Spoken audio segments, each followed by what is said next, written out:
And welcome back to the newest edition of the Fantasy Alarm Fantasy Baseball Podcast. Yep, twice in 1 week. Too much stuff has happened that we just couldn't wait till Monday or Tuesday to get the next edition out, with opening day right around the corner. Fantasy baseball drafts are in full swing. There's unfortunately a lot of ish happening. We got to talk about it. There's big time fantasy ramifications. I've already put out a tweet in regards to one of them, that all of the closer BS is already starting and opening day hasn't even hit yet. So Matt, I'm glad to have you here at the Selz on Twitter, but I'll be honest, too much stuff to talk about. I really want to exchange pleasantries, but I don't know. I just don't know if we have time, because it's the first thing we got to talk about. Rhys Hoskins. Yep. I want you to first say how you're doing, and you cannot say better than Rhys, because we all know that. I understand that. Weird looking injury, non-contact. Whenever you hear that hyphenated word, it's never great. But Rhys Hoskins, non-contact, I believe it was left knee injury today in spring training, on the ground, rolling around in pain. I mean, it's tough to make assumptions, because we've seen certain times where players get wheelchaired back to the bathroom or back to the locker room, and they just have to go use the bathroom, or they get carted back just to the bathroom. This wasn't that case. But what should we be doing in our fantasy baseball drafts with this Hoskins news? Because at least on the look of it, not good. Yeah. Anytime you see teammates, first of all, I'll say I'm doing not so bad. I haven't drafted yet, so I'm dodging bullets right now by not drafting. This is also why, by the way, you draft as late as possible, so you have you have all of the time in spring training to avoid this. But I will say, yeah, it was a pretty weird looking injury. It looked like he caught his foot on the outfield grass just past the first base path. And frankly, when I was watching it, I was expecting something to happen to the right knee, and then he just hopped around and had a problem with his left knee. And then anytime your teammates huddle around you, that's usually not a good sign, right? And then the EMTs came out with the cart, and the Phillies already said he's going for more testing and evaluation. Not good. So I'm pretty sure we can all assume that it's going to be a torn ACL. I would be shocked if it's only like a sprain. I think at this point we're talking months, if not the season. So I would draft him according to assuming that he's going to miss the season until we hear otherwise. Are you with me on that, having watched the clip? Because it doesn't look like it's just a sprain that he tweaked something. No, yeah. I mean, I think we're gonna have to bump him down boards. If your league does not have IL spots, you just simply can't draft them. You can't just, especially while we're in this waiting period. So like I have a league where I have Hoskins. I have other first base options, 10-team league. I'm not really worried about it per se. In a league like that, or even like deeper leagues, you can wait. Like, what's the difference? Why drop him today when I can wait till Saturday or Sunday to hear the testing? You know, if there's multiple people on waivers that you can pick up, you're okay. Just hold on, wait. If you haven't drafted yet, bump Hoskins down, and I would just, until we get any news, he's going to be completely off my board if your league doesn't have any IL spots, because you're holding on to a potential false hope that may never come. So I'm pretty much in agreement with you. It's unfortunate. And then, yeah. I guess my question is, how are we approaching him in keeper leagues? Like, let's say you haven't made a keeper decision yet. I'd throw him back. That's what I would do. I guess my question becomes, if there's other years past this, like, because you could have multiple years that aren't, and you're not in a dynasty league, right? In a dynasty league, I'm keeping him. For sure. Yeah. Like, you just put him on your bench, eat a bench spot this year, keep him. If you're in a keeper league in which you can keep him for a few more years, it gets a little interesting. Yeah. I mean, I like Hoskins too, but I mean, when you look at the past couple years, like, I can find 25 homers and a 245 average. Yeah, that's fair. And no knock, that's still very serviceable. So it's not to say like you could do better. You may not be able to, but it's just, I don't think that juice is worth the squeeze to hold on to him through this year just to get to maybe 30 plus homers like he did last year. That's true. I mean, he was still being drafted ahead of Rizzo, and I think Rizzo's arguably the better fantasy option. Mm-hmm.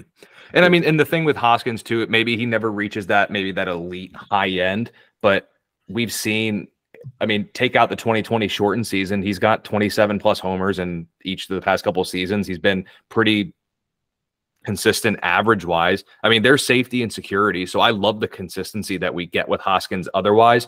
But it seems to me, if you were in a keeper league and you were to throw him back, I don't really think he would be one that people would be, scurrying for. I think you could throw him back and get him back before next year. That's fair. I mean, his ADP since March 1st in NFBC is 119 right now, which makes him the 9th first baseman off the board. Like, I could still make the argument, even if he was healthy, that he's still in the group with Christian Walker, Andrew Vaughn, Nate Lowe, Crone, Telez. I mean, Rizzo's the 15th guy off the board. Yeah. So, yeah, I'm with you. Okay, fair enough. And toss him back. Now let's see if we can agree on this one. In Atlanta, Raisel Iglesias is a closer I seem to like every single year. He's going to open the year on the injured list with some shoulder inflammation. To me, based on what I've seen with Atlanta in the past, my thought is AJ Minter is the guy to own for the 9th inning. I know Joe Jimenez is there, but to me, I think it's Minter. Are you with me on that? I'm with you on that. They've also, by the way, I think they've said they did say it was him. I'm not sure if it, or they've strongly hinted that Minter's going to get the first crack at closing. Okay, so then we're basically right.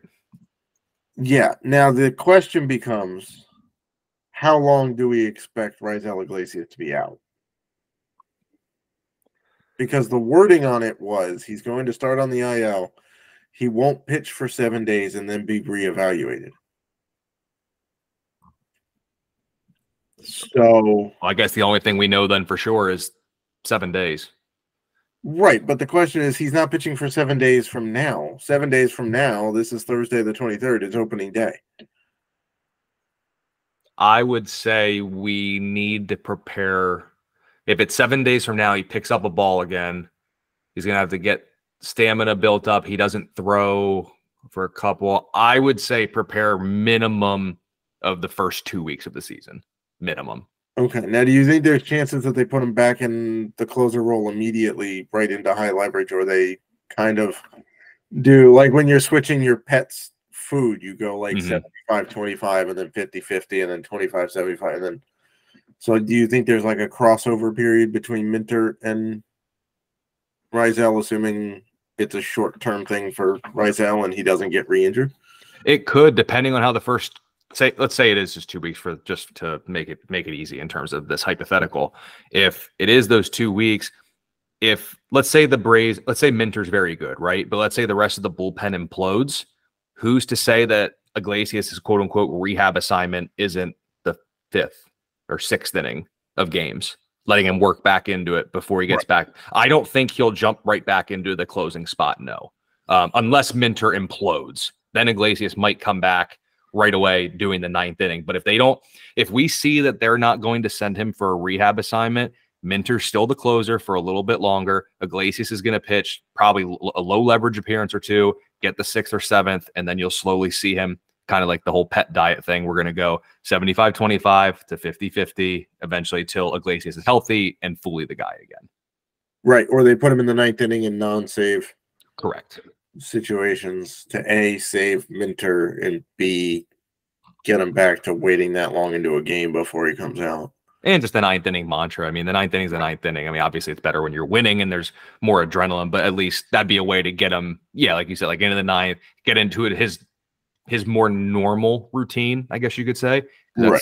I mean, because that's what he's used to is the 9th inning. So yeah, I'd say at least the minimum of the first 2 weeks expect to be without Iglesias. In drafts, if you haven't drafted yet, I might bump him down a couple spots in the closer, but when healthy, he's one of the, maybe 6 or 7 guys that we know for sure is the 9th inning dude no matter what. Yeah, I mean, or at least we have a hunch. I mean, I think if he's healthy, he's there no matter what, and Minter's the 8th inning guy and maybe gets a handful of saves if there's back-to-back-to-back opportunities, and then they're not going to pitch Iglesias 3 days in a row, even when he was healthy, right? So I think Iglesias is the lockdown guy. Clase is a lockdown guy. Probably Hader in San Diego, right? Mm-hmm. Devin Williams in Milwaukee, Mm-hmm. right? Bednar is going to be one. Bednar for the first half of the season before he's traded, yes. Helsley? Yeah, Helsley. Bautista when healthy? Who? Bautista, Baltimore. Yeah, when healthy. Kenley. Trey Holmes in New York? Potentially. Camilo Duvall in San Fran. I would assume so. What about Diego? What are we doing with Seattle? Because they've got a few dudes. I don't know which one it's going to be. I mean, I want it to be Munoz because dude's filthy, but Sewald didn't. It's going to be Diego Castillo, or it could be him. And it's not like Sewald did a ton to like flat out serve it up on a silver platter to somebody else. Yeah, that's true. So yeah, maybe 6 guys then. Yeah, I mean, if you look at it now, if Iglesias was about the 5th closer, like probably 8th. Helsley's going to move above him. As long as Bautista's healthy, he's going to go above him for now. Kenley, maybe. I mean, Kenley's a bust candidate for me, so that's kind of a different thing. Duvall moves up above him. I would say Iglesias drops down closer to the closer 10 than the closer 5 that he's been. Yeah.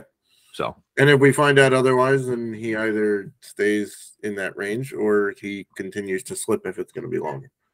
In St. Louis, Adam Wainwright out several weeks with a groin strain. To me, this has more impact in reality than fantasy.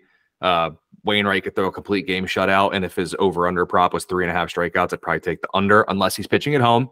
He's good at home in strikeouts. Otherwise, not. Fantasy, not a real big impact for this one for Wainwright. He's kind of a low-level guy that you kind of look at just because the dearth of strikeouts hurts in fantasy. I mean, that's true. He's not really striking out people anymore. You know, he's throwing mostly curveballs at this point, you know, living up to his nickname, Uncle Charlie. It does hurt, though, in terms of guys getting forced up in the St. Louis rotation that weren't necessarily expected to be forced up, right? Mm-hmm. Like now you have either Montgomery or Michaelis as your ace for the start of the season. Right. I'm not sure I view either of those dudes as ace pitchers, right? You have Jake Woodford now as your 5th starter, who probably shouldn't be in the rotation until maybe Liberatore can figure it out and come in.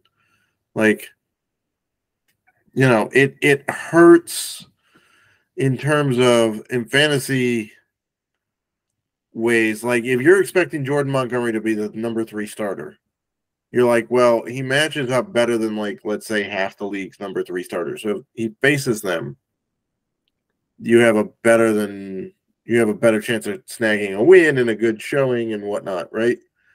Whereas now he's a number 2 starter, but I'm not sure he's really a number 2 starter. So it kind of stretches things a little bit in fantasy in terms of maybe not as many quality starts from guys, stuff like that. The reality, yeah, the impact in reality, I think, is the bigger thing here. And I mean, really, the Wainwright was the constant he may not be the best, but he was the constant in this rotation. So now after Mikolas and Montgomery, who are your 2 kind of rocks, even though we can debate whether they're SP1, SP2, you know, they're rocks in that rotation. You now need a healthy Flaherty and a healthy Steven Matz. And at this point, as much as I hate to say it, can we bet on that? Nope. So I mean, Flaherty's been injured like more times in the last 3 years than he's made starts. Yeah, so that's the issue that they're going to run into. And we've talked about this multiple pods. Back to Philadelphia. Forearm, you know what forearm means? Off my board. It's that simple. Ranger Suarez, some elbow inflammation and forearm tightness.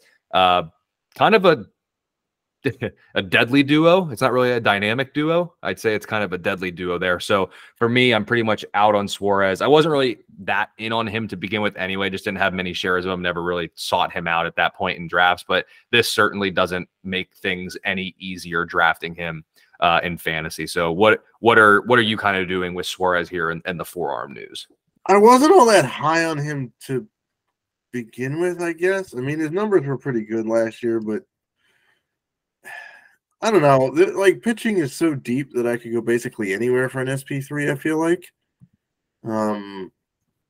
but if you are looking at them, they don't sound like Philadelphia doesn't sound all that scared of this. But for the fact that he was slow to start in spring because of forearm tightness, and now he's likely to start on the IL because of elbow inflammation, there's something there.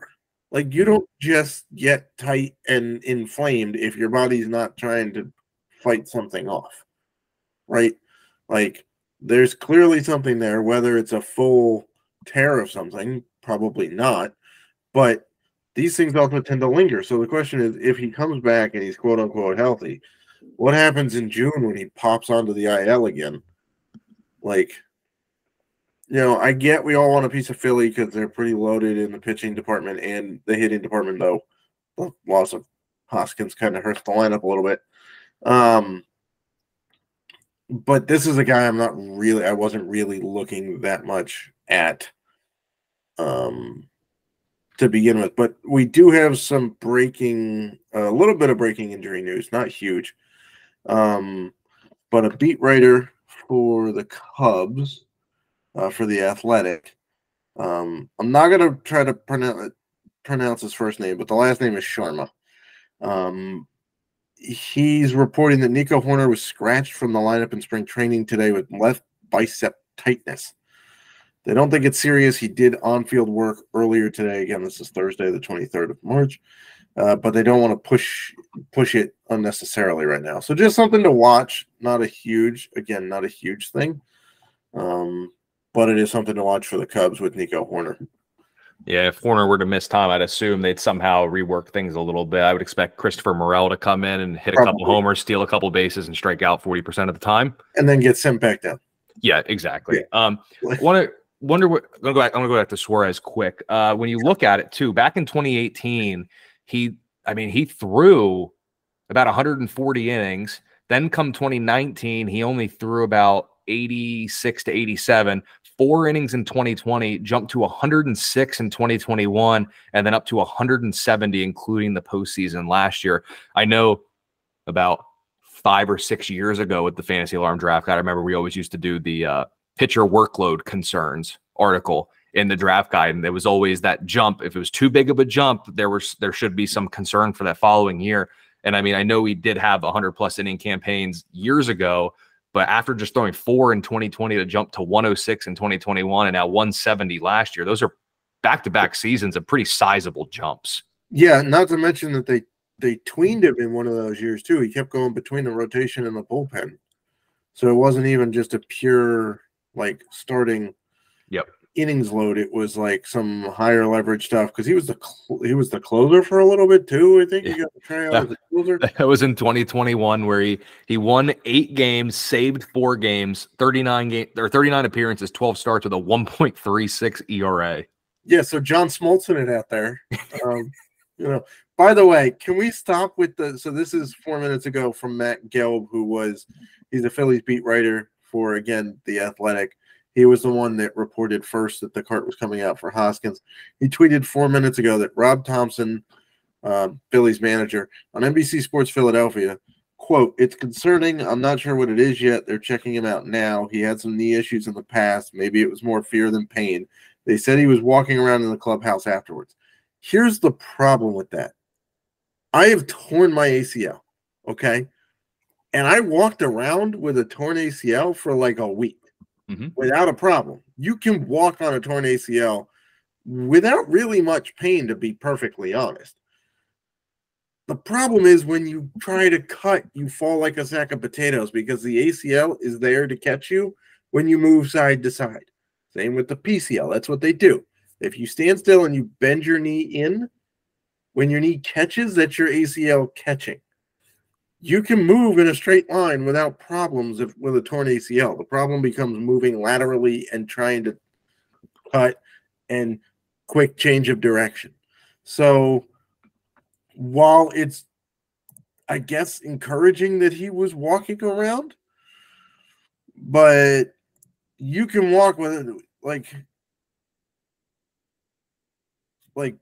you can walk with a torn ACL. there's no update with that because you're exactly correct. Like you can walk on. I mean, if you tear your Achilles, you can walk. Now you're also not doing it normally. Kobe Bryant shot a free throw in an NBA game with a torn Achilles. Yeah.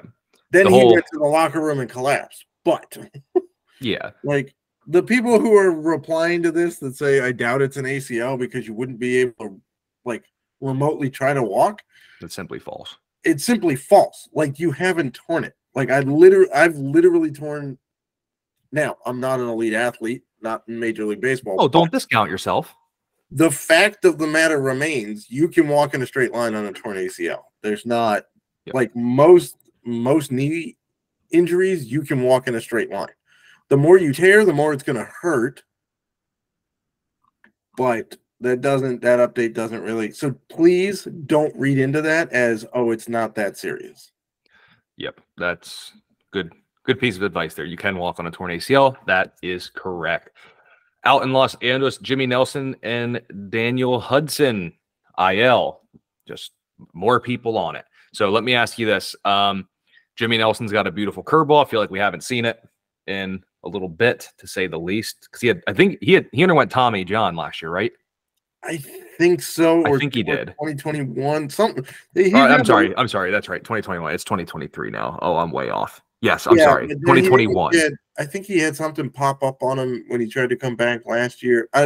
Look, the rotation of relievers in the Dodgers bullpen is next to impossible to keep track of because they just keep plugging dudes in. Like it's congrats to them for having this many arms, but it's kind of ridiculous to keep track of. And to be honest, I'm not sure exactly what the IL deal is for those two guys. It was a little vague in the news report. To be honest. Right. So it looks like Hudson's his knee. Okay. He won't be ready for the start of the season, which we knew. And then all Dave Roberts said was elbow. So I guess it's still coming back from a little sore. Yeah. Yeah, probably something like that. So let me ask you this. Opening day, Dodgers are leading. They're up by 3 into the 9th. Who do you think gets the ball for the first save opportunity? I don't want to say Vesia. Not who I wanted you to say, but you wanted me to say Gratterall. No, I want you to say Phillips. Oh, okay. I mean, but I can see. Fair on Rocky Resource, they have 4 dudes with closer next to their name. Well, they might as well just make all 7 because at this point, I think any of them could do it. I mean, Evan Phillips, Vesia, Gratterall, and Caleb Ferguson. And if Hudson was there, he would have that next to his name too. I don't know. Vesia was just straight up filthy last year. Like, but to be honest, I don't know. The projections, by the way, have nobody in the Dodgers pen getting more than 10 saves right now. And I mean, if we look at spring, I mean, Gratterall has 6 scoreless innings this spring with 4 strikeouts. Phillips has 6 scoreless with a 6-to-1 strikeout to walk ratio. Where's Vesia? Vesia, 5 1/3, 4 hits, 3 earned runs, 9-1 strikeout to walk ratio. So he's a little bit more all or nothing. The only thing that works against so I don't know how the lefty thing with Vesia is going to work in his favor or against him, right? Because it's more uncommon to have a lefty as a closer, so that could throw guys off, right? Mm-hmm. But it also only means there's one other lefty in the pen if you have Vesia as the closer, whereas if you have either Phillips or Gratterall, you have Ferguson and Vesia as your lefties right now. Obviously, there are 2 spots open in that pen that could be filled. One of them could be filled with a lefty, but I don't know. Dave Roberts, can we trust Dave Roberts? No. But that's why I'm asking you, and that's why I asked you before you had a chance to ask me. I mean, that's pretty smart. I don't know. I mean, Kenley Jansen was like they had him, they didn't take him out, but that's Kenley Jansen, right? That's different. Yeah, this is like comparing like apples to like filet mignon. I mean, I don't know. I would say it's either Vesia or Gratterall. Yeah. I'll go Vesia or Phillips. Just because Okay. why not? We can't agree on everything. There you go. Two quick injury updates as well. So let's just talk about this. Carlos Rodon with the forearm threw a good bullpen onto a second pen.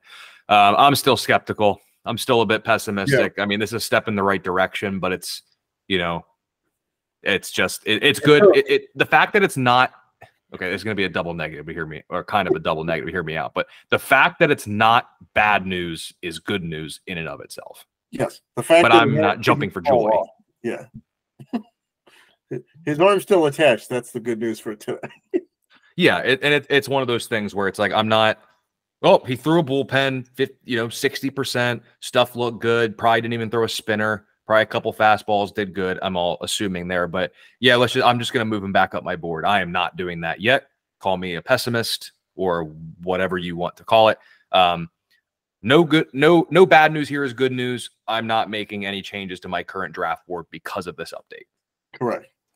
Okay. I'm glad we agree there. What about in Atlanta with Mike Soroka? Talk about a guy we haven't seen in feels like 5 years. It feels like 5 years. I don't know if it's actually been quite that long. Let's see. But I mean, he tore his Achilles, twice? Something like that. I mean, he tore it once, and then I think he tore it again trying to rehab it, and then he had some elbow thing last year too, We haven't seen him since August 3rd of 2020.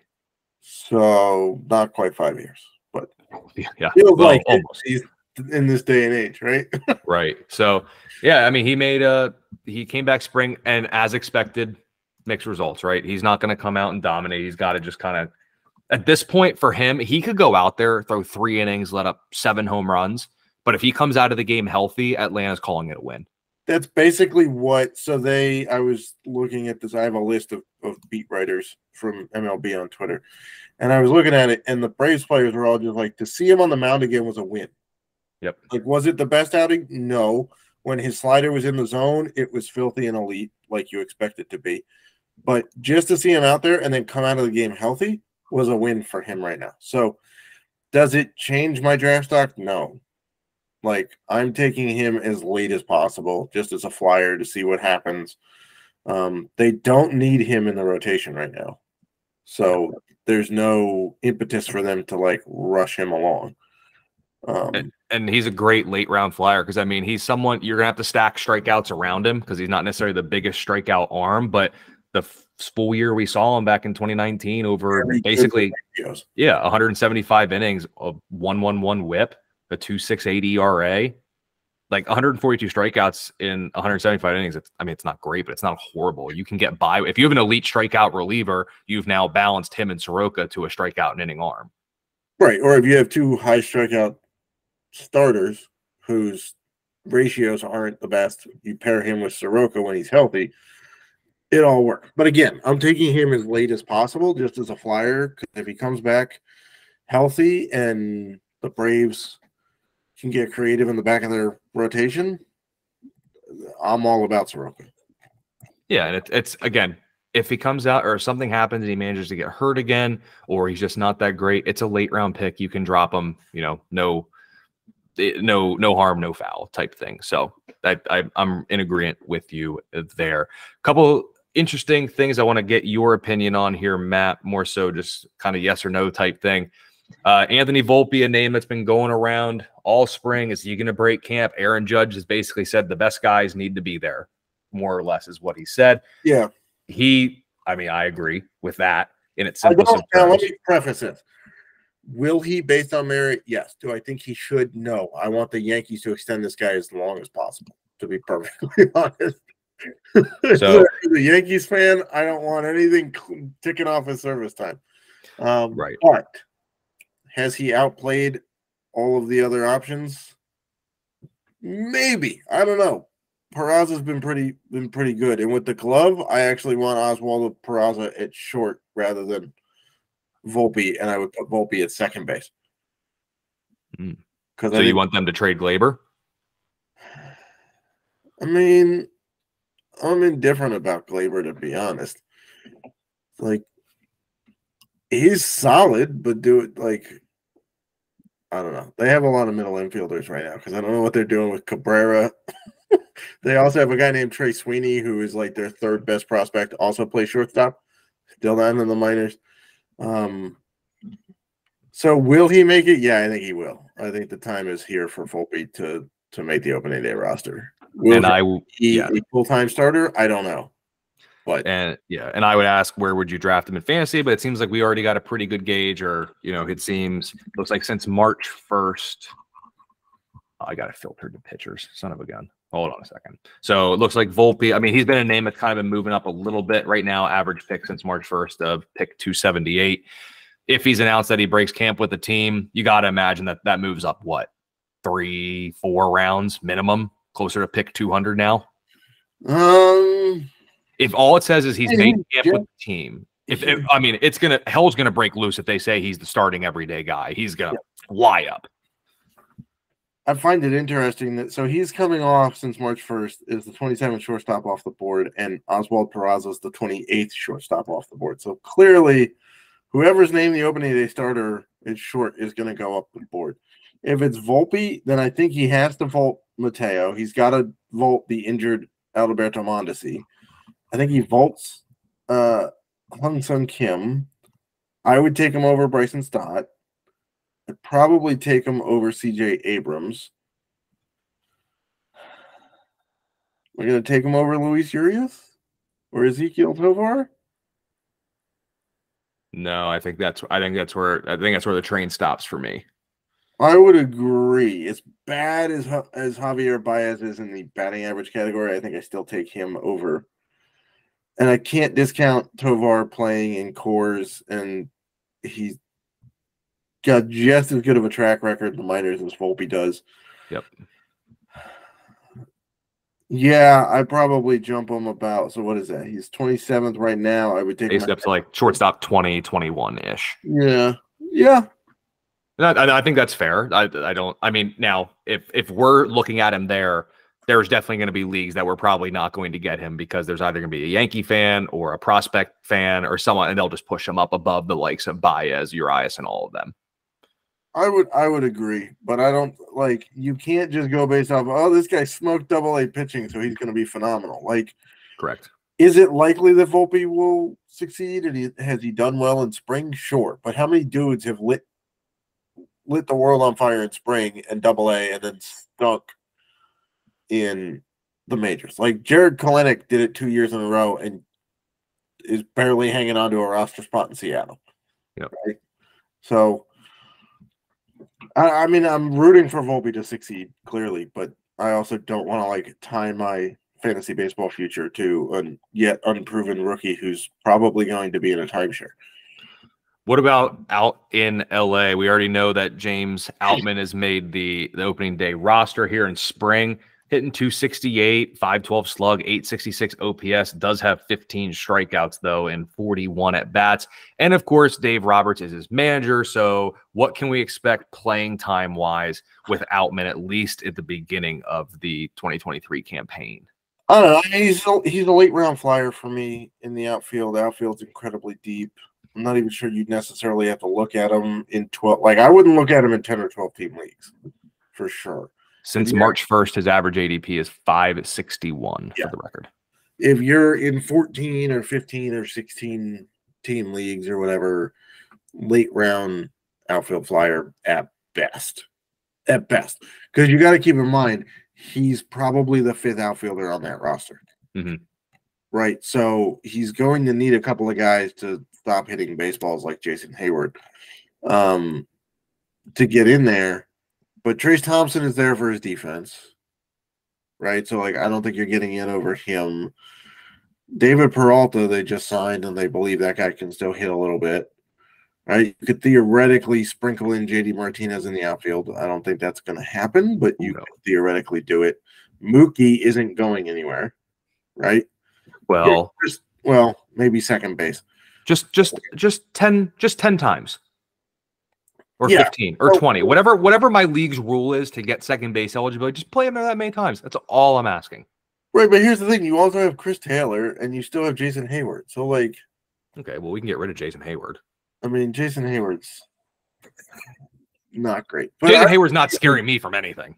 I mean, yeah, I would take James Outman as a last round flyer in very deep leagues. Absolutely. And if he doesn't break out of that fifth outfielder again, you drop him. No harm, no foul. You didn't waste anything. You didn't waste any draft capital on him. Last time I checked, you don't lose drafts based on your 28th round pick. No. At least from what I've seen. If you have, you screwed up every other part of your if your 28th round pick was the key to unlocking the fantasy goodness with your team, rounds 1 through 27 are a problem. And you should be checking out our free Fantasy Alarm Fantasy Baseball Draft Guide for assistance and our Discord. Yes. How about in Chicago? Hayden was, I believe it's Wesneski. Yes. Yeah. Okay. Some of these pronunciations I just get. I come on to these. I read before them, and then I get here, just totally forget everything that I worked on before it. So he's looked good this spring through 3 innings, 17 strikeouts, only 4 walks, just an even 3 ERA from 12 innings. He was the one that the Cubs got back for the reliever that went to Yankees, right? Who's now hurt. Yes, the 26-year-old rookie who was it like Efros? Is Efros, yeah, right? Efros, yeah. Okay. So I mean, he's got tons of talent. He can be good for this rotation. So ultimately, let me ask you this: when I look at roster resource, he's slotted in as the team's 5th starter. He's going to be there. I like what he can do in a couple of departments, but we haven't really seen. I don't want to say a ton, but I mean, no, well, we haven't. We haven't. We've seen like 33 innings. He made 6 appearances last year, and then a couple AAA starts with the teams and stuff. So what do you expect from Wesneski this year? Is he fantasy viable, I guess, is the question at the end of the day. Yeah, I think he's worth an upside pick. Like, we're talking late again, like maybe the last pitcher on your roster, right? Or your last starting option or bench, whatever. I think there's stuff there. Look, with the Yankees last year at AAA before he was traded, he made 19 starts in AAA, which is the International League, by the way, which is we can trust more what we see from pitchers in that league compared to the Pacific Coast League because it's just a bet. Like, International League is way more fair parks between hitters and pitchers.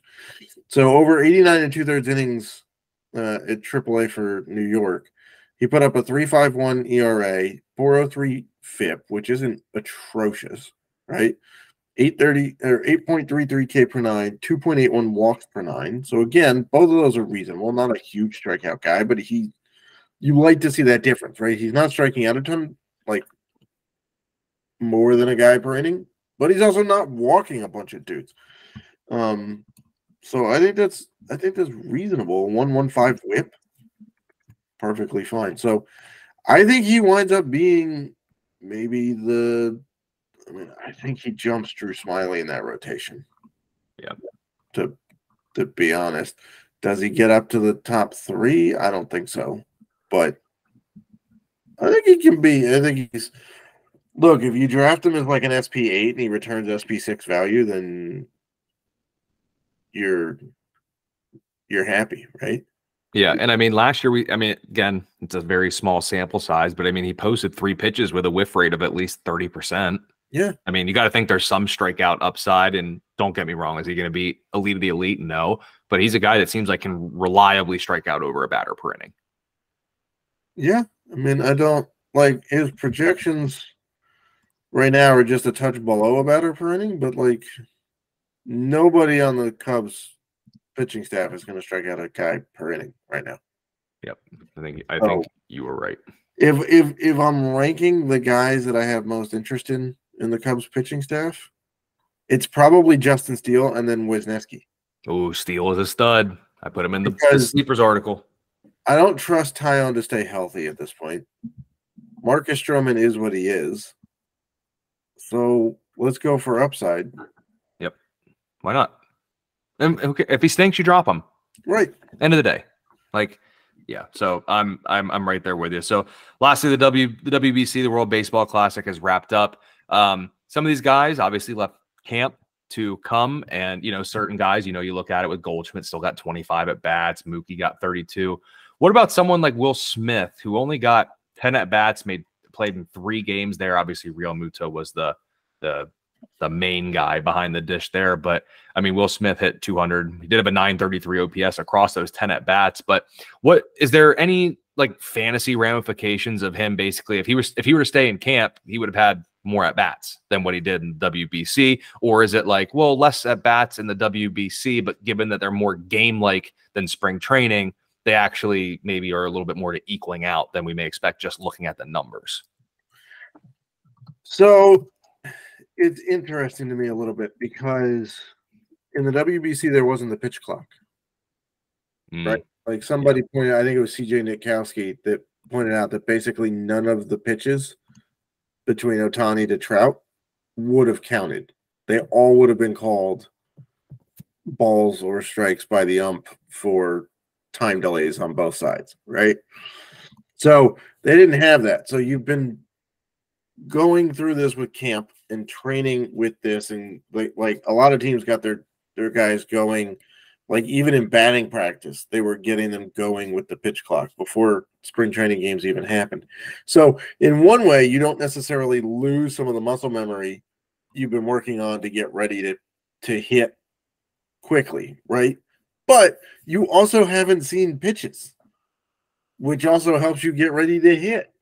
Right.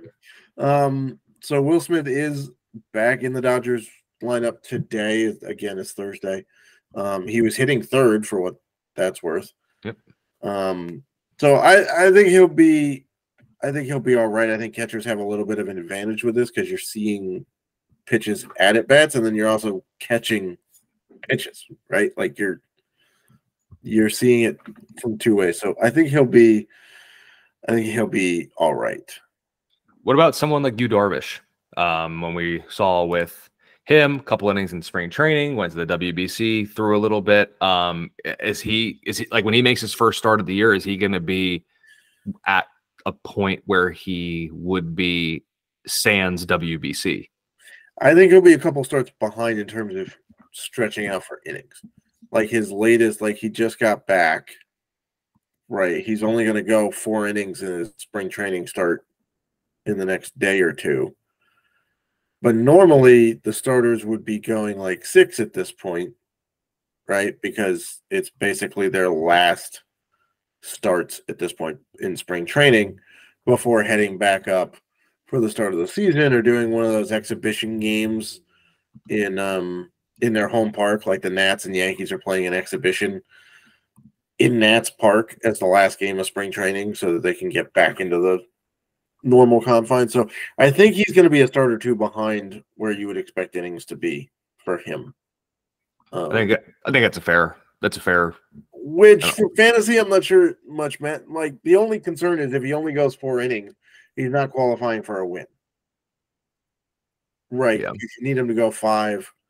But I don't expect like he's not going to go 7 or 8 first time out. Yeah. Yeah, I think that's fair. And honestly, if he's healthy, you can live. If he goes out there 4 innings, 1 hit, 1 earned run, no walks, and 6 strikeouts, you'll take it. And then he just starts parlaying it to more innings from there. So, yeah, I think that's it. There was a ton that happened. Like I said, we got it. We had to get something out. Got to talk about it here. So next week we'll do our normal early week thing, kind of see how it goes as we draw closer to opening day.